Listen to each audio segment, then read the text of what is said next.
Hello, everybody. Good morning. It's Dave Neal, stand-up comic and host of Bachelor Nation News. We've got an update to the Bryan Rachel Lindsay divorce proceedings. Getting kind of nasty, again, only through court documents. No word really from Rachel or Bryan, but we're going to jump into it right now. This is an exclusive from RadarOnline.com. Now, is this a smutty site that might not have all of the facts?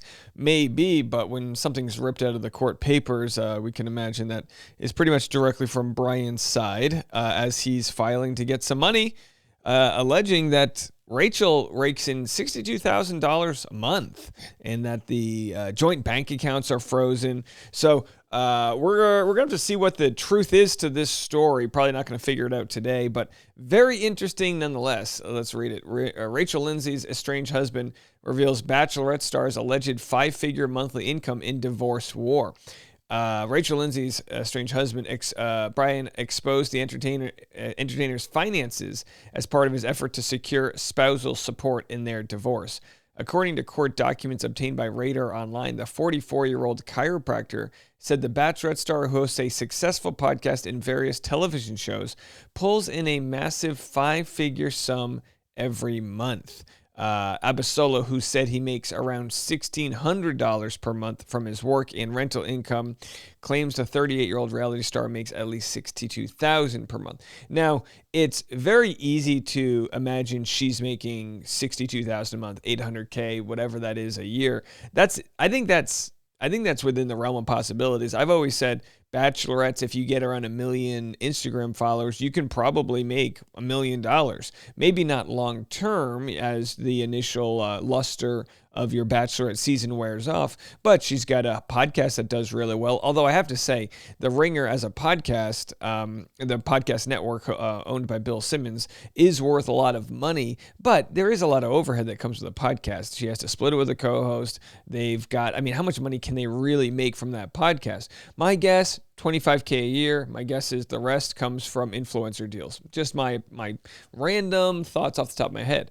Whereas Bryan making $1,600 per month, what does that mean? That's an interesting, does that involve all the expenses of owning a brick and mortar that he's had to move across the country? I'm not really apologetic for him, although I do think he's a great guy.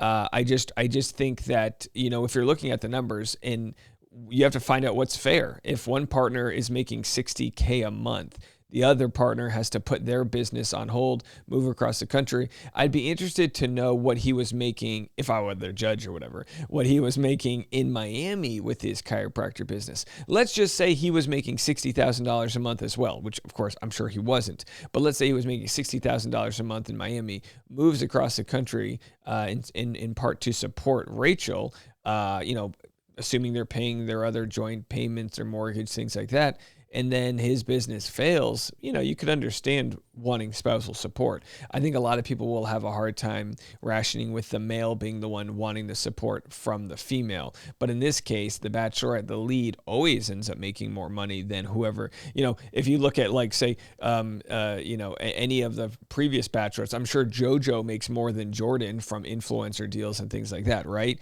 I think we can all agree with that. In his filing, Bryan Abasolo said his monthly expenses included $7,500 per month on a mortgage, $2,000 in property tax, $1,500 on groceries. $1,500 feels low on groceries, $2,500 on entertainment and various other bills. He said his total monthly expenses comes to $17,000, which again, that's high, but that's, half of that comes out of the mortgage. Is it a mortgage they're splitting? I don't understand. Was he the only one paying this mortgage? Lindsay's ex said his debts included $245,000 in student loans and another $2,000 in credit card debt. Boy, those student loan debts, that is, I'm sure there's people watching this that have that amount in student loan debts. I feel like I only had $15,000, and I felt like that was insurmountable to get over. $250,000 with the interest rates. Oh gosh, you're set to pay $1 million in interest right there. I don't know the math. As we first reported, Abasolo asked the court to award him $75,000 as part of the bitter court battle. He said Rachel Lindsay used community assets to pay for her lawyers, but had blocked him from accessing the funds. All right, so what are these community assets? Did they have a shared bank account? Is that what they're discussing? Was she using her lawyers from the shared bank account but changed the numbers on him so he can't access it? I'm not sure. He said he needed the $75,000 to pay his legal fees and to hire a forensic accountant to review Lindsay's financial records to determine the value of her assets. And again, if you hire a forensic accountant, you would expect that the other side would hire one against him. So is he lying about these numbers? I would have to assume no, but there's always ways to fudge numbers. You know, like I said before, is he paying $10,000 a month in real estate? Probably not that much, but is he paying $5,000 a month for his chiropractor business? I've been there. It's a 5-room. It's multiple offices. It's in a nice building. I'm sure it's expensive. It's in Los Angeles. Bryan Abasolo filed for divorce from Lindsay after 4 years of marriage in January. He listed the date of separation as December 31st, 2023. Bryan Abasolo said the two are still living together because he needs funds to move out of their marital home. He said, "Our current living situation is very awkward and strained. We generally do not even talk to each other and try to avoid each other. Rachel has security cameras outside our home. Only Rachel has the credentials to the security cameras, and Rachel can monitor my comings and goings. I want to move out of our family residence as soon as possible, but maintaining our standard of living is not financially feasible at this time. I placed my career as a chiropractor on hold to move twice for Rachel's career. These moves were detrimental to my chiropractic business, while Rachel's income and success as a media personality skyrocketed. During marriage, Rachel and I had an upper-class marital standard of living. We lived in a luxury condo in West Hollywood and then purchased our beautiful family residence in North Hollywood. Rachel currently drives a 2023 Porsche," Bryan said to the court. He accused Rachel Lindsay of using community funds to help pay her divorce bills. He said, "I am informed and believe that Rachel has been using our community property monies to pay for her divorce lawyer and forensic accountant, while refusing to give me access to any of our community property funds to pay my divorce lawyer, my forensic accountant, or any of my personal expenses." Listen, nobody wins but lawyers. Lawyers always take the cake. This is just like, oh my gosh, how much money are the lawyers going to get as they go through this? In addition, he revealed Lindsay told him the home they live in is her sole and separate property, even though I believe that the majority, if not all, of the $466,000 down payment on our family residence came from community property earned during our marriage. All right, so community property, I'm assuming that's money she's earned since they've been married. Hey, look, when you get married, I think in most cases when you get married, both husband and wife, or whatever the partner situation is, should be entitled to 50% of the earnings. So like if my wife and I get married, she retires and my YouTube channel blows up, she's part of our business. She gets 50% equity in that business because she may be sacrificing not working anymore because she wants to have a baby or whatever the case may be. With this scenario, we've got Bryan Abasolo not working, but moving across the country. I mean, look, like I've said before, I'm not necessarily trying to be apologetic towards him. I just think it's funny that we have a scenario that's different than the norm that we can analyze. And it must have cost him $80,000 just to move the equipment across the country. I mean, I saw this. It's not just like a fold up massage bed.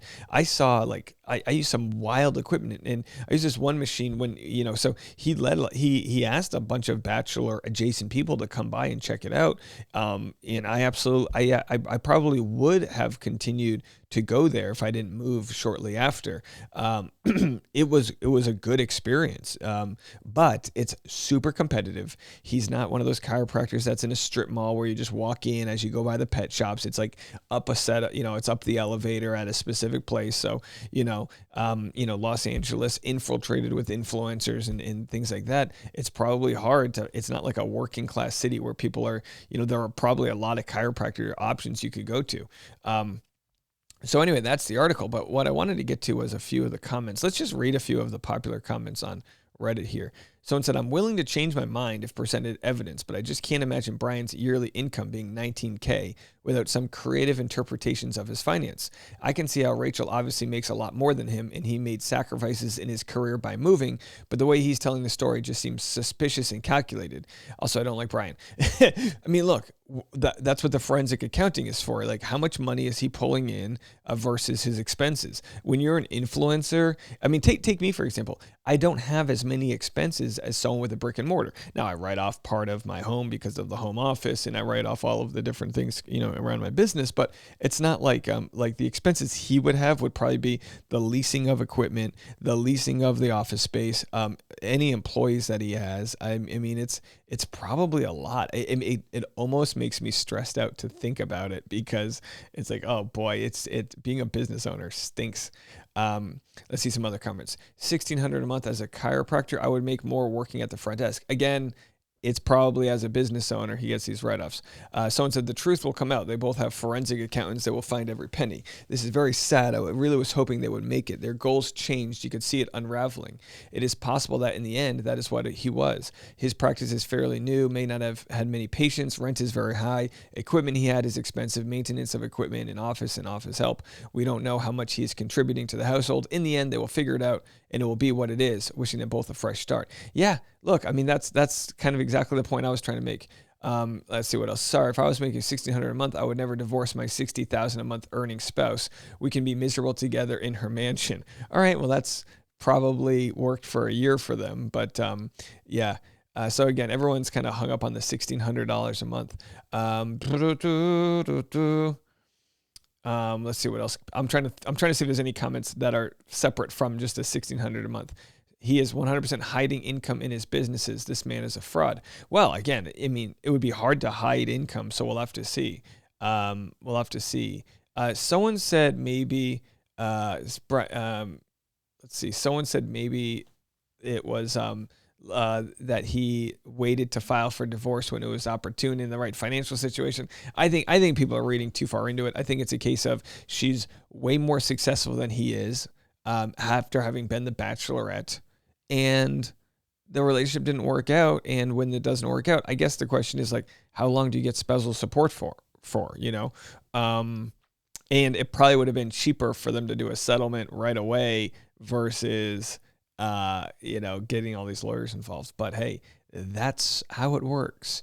Now, my question is this: why hasn't Rachel talked at all? I'm not accusing her of anything whatsoever, but you wonder, did this divorce come out of the blue, or did something happen?